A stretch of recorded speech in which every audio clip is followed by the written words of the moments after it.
प्रिय भगवद्बिन सादर नमस्कार। मानव उत्थान समिति द्वारा प्रकाशित मानव धर्म संदेश में परम पूज्य श्री अमृता माता जी के एक सत्संग छपे हैं, जिसमें माता जी कह रहे हैं कि सत्संग के श्रवण से सत्य का बोध। प्रिय सज्जनबिन, श्री गुरु महाराज जी के छत्र छाया में बैठकर परमपिता परमात्मा के पावन अमृत नाम व स्वरूप का ध्यान, सुमिरन, सेवा, सत्संग, दर्शन, प्रसन्न आदि करने से ही सदैव मनुष्य जीवन लाभान्वित होती है।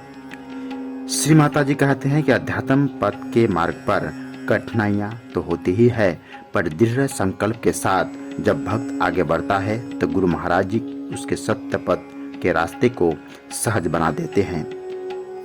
हम लोग 21वीं सदी में विचरण कर रहे हैं। आज विज्ञान में इतनी प्रगति है कि हमारे रहन सहन, मन, विचार, जीवन सबको बदल डाला है, फिर भी सब अशांत है।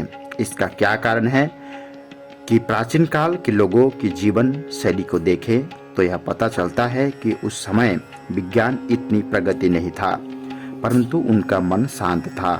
वे अध्यात्म जगत में विचरण किया करते थे। मन को संयमित रखने का साधन उन लोगों के पास था। विज्ञान ने हमें बहुत ही कुछ दिया है, लेकिन दिन प्रतिदिन हमें आत्मिक उत्थान में पंगु बना रहा है। श्री माता जी कहते हैं कि श्री गुरु महाराज जी का प्रवचन ज्ञान विज्ञान से परिपूर्ण होता है, ताकि मानव बहिर्मुखी न होकर अंतर्मुखी होने का साधन अध्यात्म ज्ञान को अपनाकर अपनी आत्मा का उत्थान करे। यह सभी तभी संभव है जब हम ज्ञानी महापुरुष के शरण में जाकर आत्मा की ज्ञान की दीक्षा को प्राप्त कर ध्यान व भजन सुमिरन करें।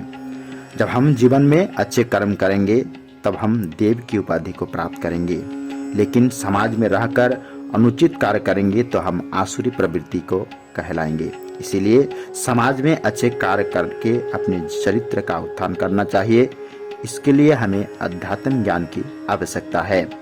आज मानव की मानसिकता बहुमुखी हो चुकी है, इसको बदलने की आवश्यकता है। इसलिए संतों का कहना है कि अच्छी संगति में बैठो, अच्छे लोगों का संग करो, सत्य का संग करो तो जीवन संवर जाएगा। यह तभी संभव है जब हम सत्पुरुष के संगत में बैठकर सत्य का श्रवण करेंगे तथा उसका व्यवहारिक बोध प्राप्त करेंगे।